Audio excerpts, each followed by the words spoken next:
which maintains what? Tissue perfusion. I've got to maintain tissue perfusion for the rest of my body.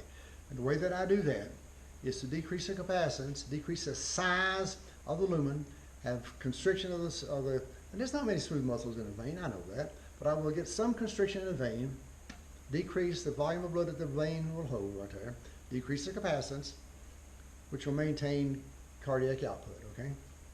Venous constriction to maintain cardiac output.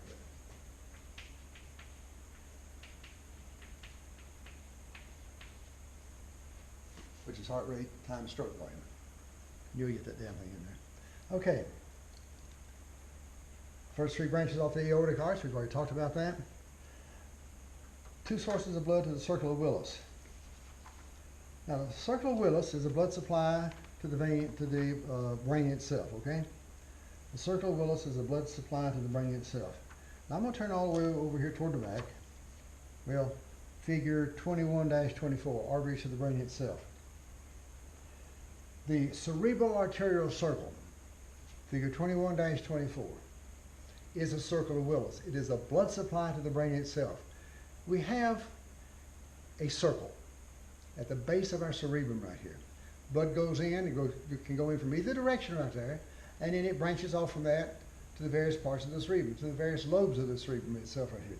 So what are the main blood supplies to the circle of Willis, okay? You look on this chart, you tell me two sources of blood supply to the circle of Willis. Just follow the dadgum chart right here. Follow the, let's see, the posterior cerebral artery. For one, I'll give you one on posterior cerebral. Just looking at the chart itself right here. Now, the reason I want you to know this is, the importance of it is, if I damage one, I've got a collateral circulation.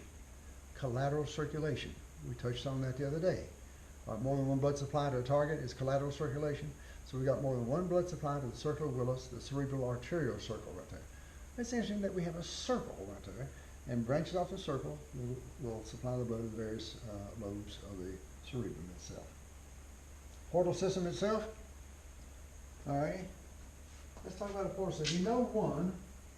You really probably know two, but you know one. Let's talk about the portal system. All right.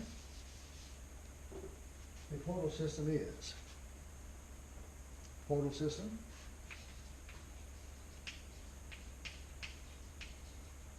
It's made up. I want the makeup of a portal system. It's made up MU, capillaries, veins, and caps. There's no arteries in the portal system. Capillaries, veins, and caps. So you leave one area from the capillary system, you travel through a vein to another capillary system. That's a portal system right there. Think of the blood supply that supplies blood, but that's kind of foolish, to the anterior pituitary. And name me that blood supply. Name me that portal system. From the hypothalamus to the anterior pituitary, name me that portal system. And the other one is the hepatic portal system. So there's two of them that we have. The hepatic portal system. From the gut to the liver, all right? From the gut to the liver, and from the liver back to the capillaries itself, right? The hepatic portal system. I just want the hepatic portal system as a name. We haven't touched on that yet. We will when we talk about the chapter on digestion. That'll be our last chapter. Not the next one. The next one will be chapter 22. Then I'll do the last chapter after that, okay? Now, three fetal bypasses, we've already touched on that. The ductus arteriosus, ductus venosus, and the third one. Venosus, brain fart, right atria, left atria. That's the third one, all right? Now the tetralogy of Fallot is, tetralogy means there's four components, right? I want you to simply list for me the tetralogy of Fallot. I've actually heard of a case where this happened. You will find the tetralogy of Fallot just opposite the fetal bypasses on 21-34. Tetralogy of Fallot. I don't need a ventricular septal defect, atrioventricular septal defect right here. Tetralogy of Fallot. Tell me what it consists of. That's all I want you to know right here. You will find these things full listed. Pulmonary trunk is abnormally narrow. Pulmonary stenosis, you can give me that word for one of them, okay? Stenosis means an abnormal opening, abnormal narrowing, okay? Now, so that's the tetralogy of flow. Well, that finishes up on chapter 22, 21.